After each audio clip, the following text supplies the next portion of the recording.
Good morning. Welcome to a special edition, a very unique edition to One on One with Dr. Brooks.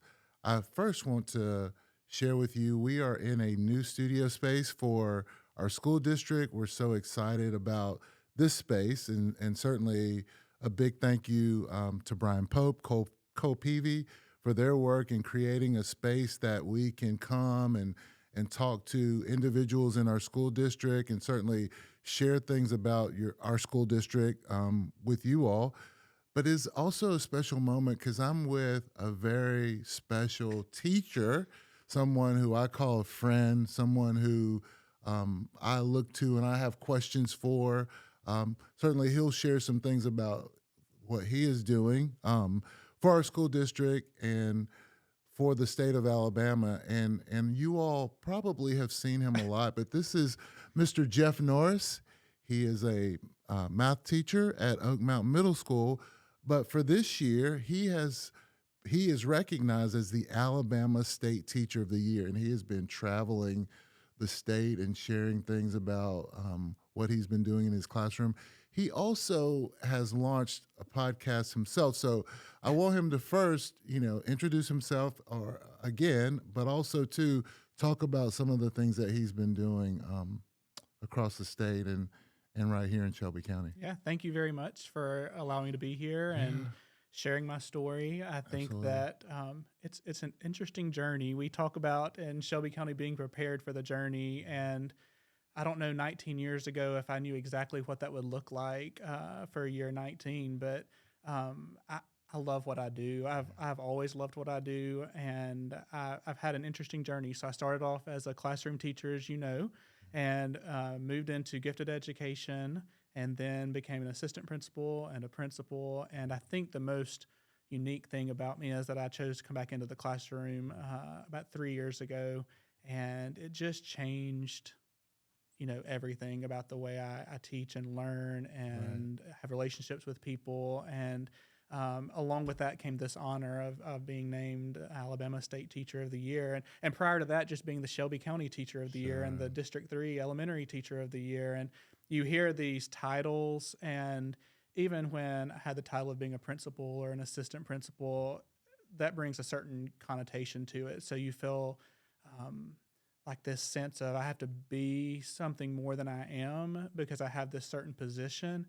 And I've tried throughout this journey, all of my journey in education, to say it's all about passion, not position. So finding these unique opportunities that I've had and just kind of inserting my passion into whatever position I'm in. So so many stories, I'm sure we'll share, back and forth a few today. We will for sure. 16,000 miles later since August, I've been traveling around Alabama. Yeah, we're thankful that they gave you a car to do That's that right. for sure. So I think what's intriguing is, you mentioned the term passion, not position. And certainly I think you and I both feel that way about the work that we do. But also, too, the other word that I would throw in there is recognizing your purpose.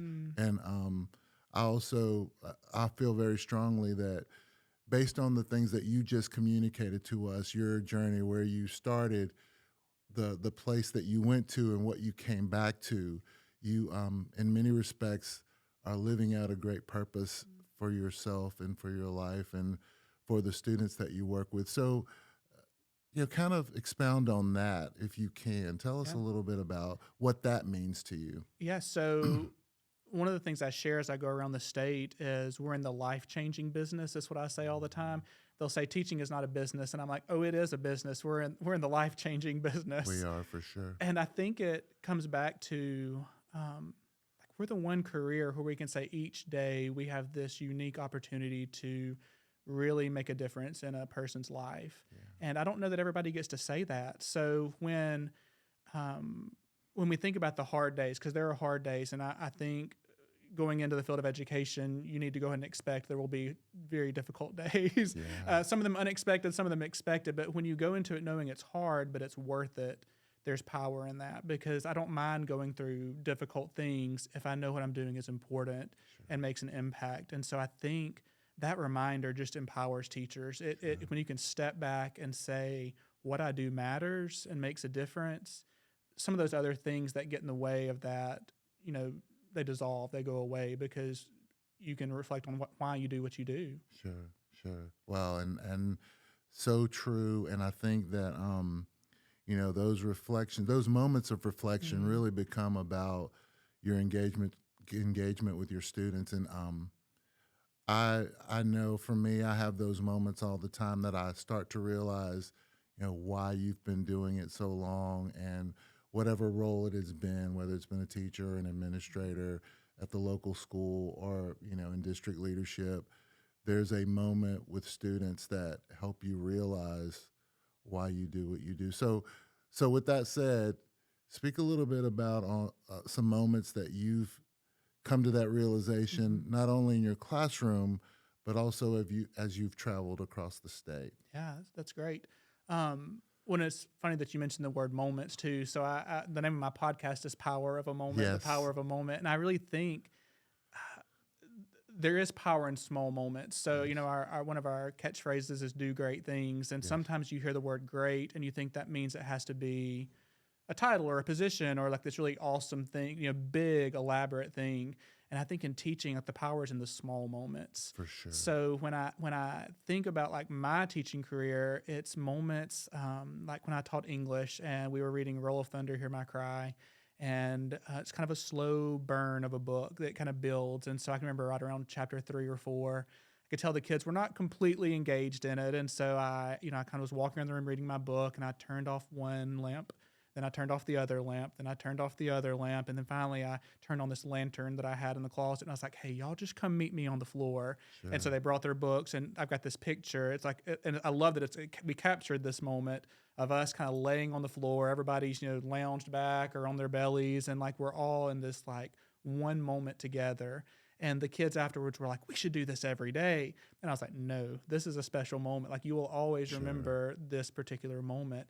And there were those when I was a kid. I think when we talk about life changing business, I tell people the first day, or my kids the first day, you're a Norris kid, like Yeah. from here on out. I've heard you say that. Yeah, and I know it's true because I'm a Crump kid, I'm a Scruggs kid, and Sure. I'm a Moody kid. Those are three teachers that made that impact on me. And I will remember moments from those classes. I don't remember. I told Coach Moody I met with them earlier this year, and I was like, I don't remember anything you taught me about social studies. I'm so sorry, but I remember that feeling I had in this classroom of being able to talk with him and just have conversations, Yeah. and even inside and outside the classroom. And that moment is what I remember. And so I think it's important, as I love instruction and talking about instruction. I know you're passionate about good teaching, Absolutely. but even more so, it's finding those small moments and really crafting and carving out the importance of those moments, every single one of them. Yeah. So, throughout this year going around the state, it's just, I go, people will invite me to certain events and they might have this big purpose for the event or say, please come and talk to our kids or come and talk to the teachers and do whatever. But I still look for those small moments, even within Right. those grand settings. Finding specific stories and specific teaching strategies and Sure. just those little bite-sized moments are really powerful too. Yeah, absolutely.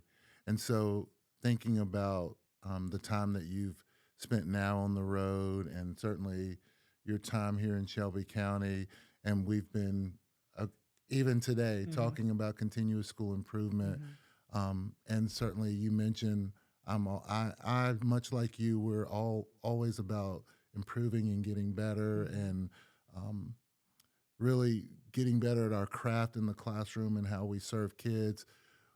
What have you seen statewide versus what you see here Mm. every day that helps you understand, we're doing some great things, Yeah.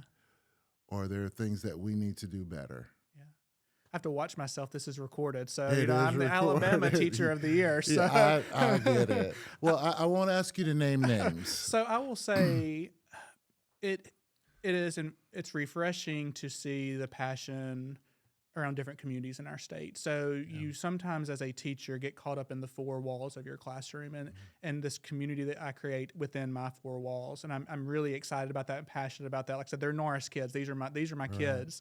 And I think when you open yourself up to this bigger picture and see that that's everywhere. These little pockets of passion are Mm, everywhere, and everybody has a story. I just think there's power in sharing these really uh, moments of why you became a teacher and why you do what you do mhm. every single day. And I wish everybody had this platform to do that. And I think that's become one of my passions is just finding those individual stories and sharing them and connecting other people with other people and finding ways that we are in common because we have much more in common than we do Sure. than differences. And so I think, I see how grateful I am to work in the school system like Shelby County. We have, I mean, fantastic leadership, of Well, course, thank you. but Thank I you for think, saying that. but I think it's even from, I don't want to say top down because that gives the wrong connotation. I think from the bottom up, we have leaders at every level who are passionate about what they do and want to impact kids' lives. And I love hearing those stories because that just feeds me. That's another unique thing about teaching and education is like we are constantly um, emptying ourselves for our kids. But I think in teaching, you also are constantly filled back Fill up back with up. those Yeah. stories. So I think that's been really exciting for me to see is that there are those pockets of kind of great things happening everywhere. So how do we really get a common vision for what this looks like and share with each other and empower each other? I tell people I'm the hype man for Alabama schools, and certainly in Shelby County, I feel like that's what I do. Is I just go around and kind of pump people up and get them excited about what they do. But I think there's so much power and having a vision and a goal that you want to achieve. So if you can unite people and get them excited about that common vision, people are willing to work to make it happen. Well, and I appreciate and you talk about being a hype man, but I also know that there are students Mm, who have spoken specifically about your classroom and how much they enjoy it and how much they can't wait to get back. mhm, And that's kind of one of the things I think that has been a mantra for me because I believe that the best classrooms are places where students are just engaged in mhm, a learning activity, but then when it's time for class to end, they're just upset, and but the other part of that is that they can't wait to get back mhm, the next day. So with that said, how do we create that? mm, Maybe this is a challenging question, but how do we create that or yeah, continue to focus on creating that yeah. in every classroom? My grandfather, he was 92 or 93 when he passed away, but he reminds me of you. He was like Mhm. he's a taller guy. He was an SEC official with basketball, Yeah. and he was kind of a no nonsense kind of guy. When I became a teacher, he said, "I've got one piece of advice for you, Jeff." And he said, "If you make them excited to come to school each day, everything else will fall into place." Yeah. He was not a teacher; like he had not been in education. He worked for the post office and was in the military, and Right. but he knew that aspect of his lived experience. And so I think I took that year one and said, even up until recently, like, can I make this an exciting place to learn? And kids feed off of enthusiasm. So I think passion and enthusiasm go a long way. What I've learned, I think, in the past couple of years is like I love dressing up and I love, making the classroom inviting and just like we've done Mario and we've done Right. Stranger Things and we've done, all these big elaborate kind of room transformations. And I think people will sometimes know that about me and they're like, oh, he does that. That's kind of him. And I'm like, that's not what we do in my Right. classroom. Like that serves as a kind of a tool for getting kids in here. Sure. Once they're in here, like we are like the engagement that we have is what I call cognitive engagement versus behavioral engagement. Like there's a piece of both of those that teachers need to have. So if you can get kids excited to come in and then take that and do something with it, there's where the power is. So Sure. moving from engagement to empowerment is really kind of this new passion of mine is how do we build that capacity within our kids and even more so now I feel like is how can I build that in other teachers or in other leaders in our state, not just with our kids, although that's just equally as important. Yeah. So how do we take that engagement piece and let them own that piece. Sure. So, I mean, there's lots of ways that you can do that. Sure. I think I have this phrase now. I say the knowledge is in the room. I think everybody brings their lived experience, their passions, their background, even our kids. And so, if you give the group you're talking with the opportunity to share and to talk and give them some meaningful questions and give them the capacity to make that happen, they live up to those Sure. expectations and that opportunity. Sure. Well, in those moments, there's always the opportunity for an application to their That's right. experience. So with what they're learning, so That's really cool. What are you most proud of? Hmm. It's hard. Yeah. We were talking about this. Like, I Yes, don't. because you're a guy of humility. I Yeah. know that all too well. So, Somebody told me though when I was named Teacher of the Year, they said there's this never-ending list of humbling moments while you're on an ego trip. So you hear that like, yeah, oh, you got this title now, you're the best teacher in Alabama, and sure. I'm like, no, I'm certainly not, and that would be a scary place if we had Jeff Norris's everywhere. But I like that I have a voice for Yeah, teachers in Alabama, and so I take that really seriously. But I think it is. Um, I don't know. I think I'm on this quest for learning still. Like even after 19 years, I think that I'm proud that I still love what I do each day. And like yeah, I couldn't tell you exactly what I'll do tomorrow. I think I just love this business that we're in and all the sure. aspects of it and finding new joy each day and new ways to bring joy and to other people. That's not like a specific moment of pride, but I do, Sure. I do take that kind of hype man title. Like I really Mm, think there's power in that. I don't know. It looks different. And it's kind of a fuzzy title, but I think it's important for people to feel that value. And I hope that's what people would say about me is not that I was the best teacher ever or that I right. was the most creative teacher ever or this was the funnest class ever. It's like he made me feel valued and made me better.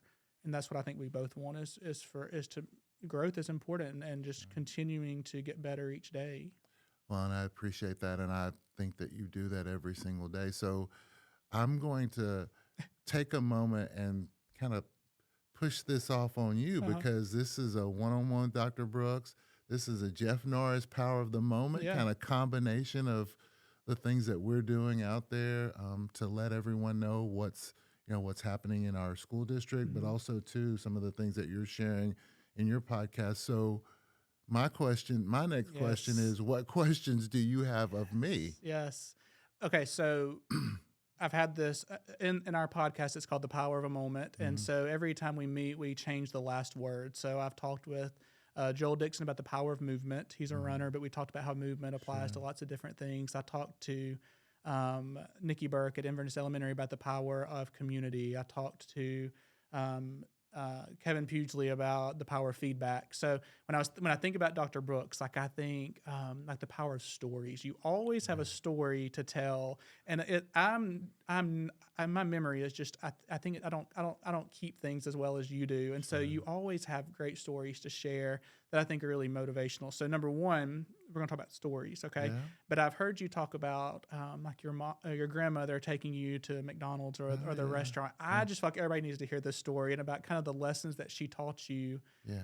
through those Saturday visits or whatever they were Yeah. to McDonald's. So I'd love to hear that story again. Sure, sure. Well, I've shared this a good bit, but my grandmother, she would take us to McDonald's every other Saturday. It was something that she wanted to do because growing up, there were certain things that she felt like she was not able to do for us. And certainly once she had some success and um, things that she felt like she wanted us to know from her, she would take us to McDonald's to have those Hmm. experiences. So we would sit outside of McDonald's and it was the best happy meal that I probably ever had growing up. But she would share things with us about kindness and the way that we treated people, and certainly the power of an education. That was important to her, but mostly the things that I remember is that she just really wanted us to be good people. Hmm. Um, and of course, all those things that you hear from your older people in your life. Work hard, be kind. Stay faithful. All those things resonated, but I just think the moments with her and what she saw what she saw and what she wanted us to be, if that makes Hmm. sense. Hmm. Um, they're great memories. Hmm. You know, also remember her complaining a lot about my driving as Oh, a young nice. kid too. So, but anyway, she was just such a special lady. Hmm. She was just so giving, and you don't realize until you get older what it is that people were that they actually gave to you, and I'm just so proud of that moment. I'm also proud too that I am the keeper of her college degrees because thinking about someone getting a college degree in Mm, 1957 and going back and getting a master's degree in 1968, and she was a single mom of three girls, so that was that's even another story in itself. mhm. But yeah, I've just learned I'm who I am because Yeah. of her, in There's my a life. there's a quote from the movie Up. I don't know if you've seen Up before, Yeah. but it says sometimes you don't know the value of a moment until it becomes a memory. Yeah. And so I think two things that I take away from your story, even for teachers or for educators, is the value of relationships. Yeah. So if you had not had this common relationship or that background, together before she taught you some of these lessons, they wouldn't have made as much of an impact. Sure. So this fact that you have developed, you respected what she said, you took it, because she had built a relationship with you, which is so powerful in the classroom or any setting in Yeah. education. And the other piece is on her is the intentionality. So like taking this platform or this opportunity, this position that she's in to take you to McDonald's on Saturday and not just wasting it. So like being Yes. very intentional with that moment with you and saying, what can I use this moment for? Like what can I put on him or let him take with him based on this opportunity that we had together. And I think that's so powerful for teachers. I think we are automatically put in a position of influence. So whether we want it or not, or whether we realize it or not, like kids look up to us, we're in this position of authority. And I think if we will use it intentionally and take every moment and use it intentionally, there's really a lot of power there. Yeah. I Well, love that. listen, I think sharing that story has been good for my Yeah. soul. Um, it has also been a way for me to really keep her memory alive Mhm. and share some things with my own kids about their family dynamic because they never got to know her. Mhm. But she was a really special lady. I love that. Um, so miss her a good bit. Oh. Yeah. So What was her name? uh, her name was Bertha What'd you Williams. call her? Um, Uh-oh. Granny. Granny. Yeah, I So you're a called her granny Granny. kid, I'm a right? granny You're a kid. granny Yeah. kid. I have a nanny, so I completely Yeah. understand I that. called her Granny. I love that. Yeah. Okay, so one other question. We'll Yeah. we'll we'll, we'll, we'll go there. Because you and I are both vision casting kind of people. Like I Uh, like a big picture vision, mhm. and then kind of like how do I reach that vision? So I know we have this new kind of catchphrase about empowering and inspiring Yeah. our teachers and students and stuff. I don't know. I just want to kind of hear more about what you think that looks like, or where you think that we're headed towards that, or what does that look like in the future for Shelby County? That's a great question. I think, after probably 2.5 years of just research on what great school systems do, just analyzing not only school systems, but companies. I've shared with Hmm. you, and others, the Milliken story Hmm. and the Breakers, which is a resort in Palm Beach, just being fascinated with how we get others to move in a direction that helps them be the best that they can be.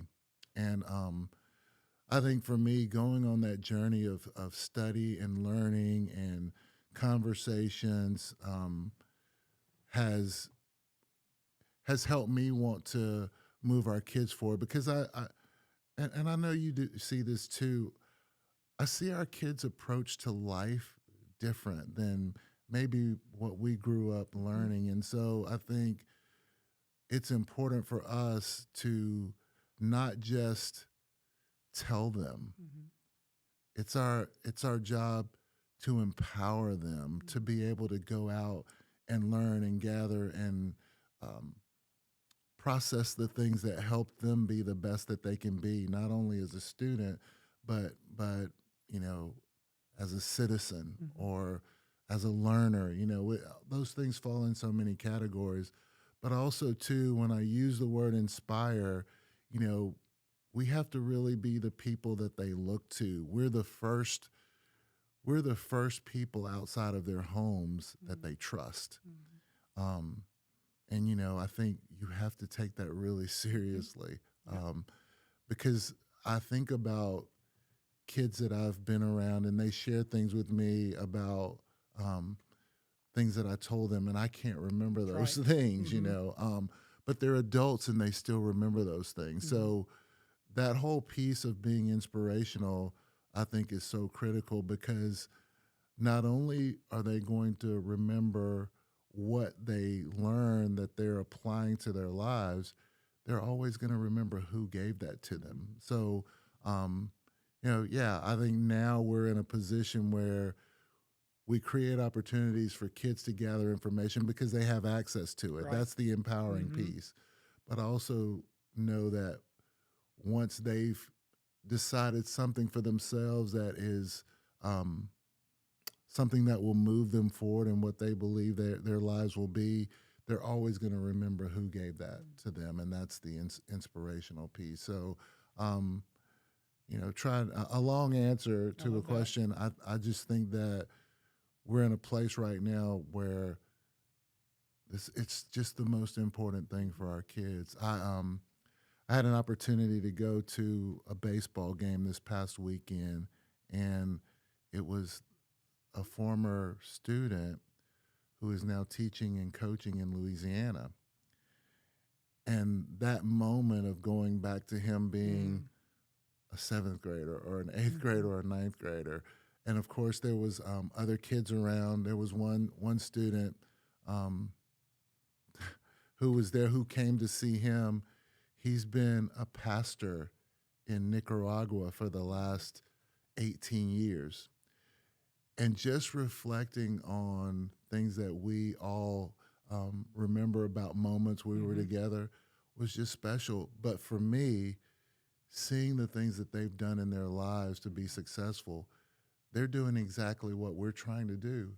They're empowering and inspiring others in different careers. One as a coach and a teacher, the other one as that has been a pastor, and he's changing lives, That. seemingly around the world, if that makes Mhm. sense. So I think the two words that we're, trying to use now in our mission, our vision, language that we're sharing with the public is just critically important. I love that. Yeah. Long That's long good. answer, No, I love that. huh? This idea of replication, of continuing on. I don't think we are creating the next generation of leaders. I think we create leaders right now, but there is this idea of replicating it, and it just continues on this legacy. Yeah. And even like your grandmother's legacy, and that's Yeah. continued with how you taught in your classroom, which just continued with the coach now, with his players, and it Yeah. just continues on. And Yeah. just another reason why teaching is so special. Yeah. One of my favorite John Maxwell quotes has to do with he talks about a ship and sailing, Hmm. and certainly as a metaphor, sometimes we're in murky waters in what we do in education, and sometimes the waters are smooth. But the quote speaks to um, you know the the pessimist complains about where they're going. Hmm. You know, the optimist just lets things happen, but the leader adjusts the sail to move the ship in the right direction. And I think one of the things that I'm appreciative of is that we have lots of captains, if Yeah, you will, that are adjusting the sail and moving our ship in the right direction. love that. Yeah. There, look, I'll leave with this. Just went to the ship metaphors. There's another quote. I can't remember who said it that talks about like to you can give people the oars or the tools to row the ship, but it's if you teach them how to long for the immensity of the sea, that's how you get people to actually move forward. So this when we talk about empowering or inspiring people, like giving them this vision of what could be, is also I think you just live that out, and I think our district has so many people who do that. Is like how do we long for what's next? Like we want to travel, and move Sure. forward. So Yeah. that's fantastic. Yeah. Well, listen, I would argue we have the best jobs in the world. That's right, So, for sure. so. Well, listen, thank you all for joining us on One on One with Dr. Brooks. We're just really excited about what Jeff is doing across the state and certainly representing Shelby County Schools. We're also thrilled to be in this new studio. We've challenged our producers of this show to name this studio. So the next time we meet, we'll have a colorful name for our studio. But with that said, thank you so much for joining us today, and we look forward to being with you another time. Take care.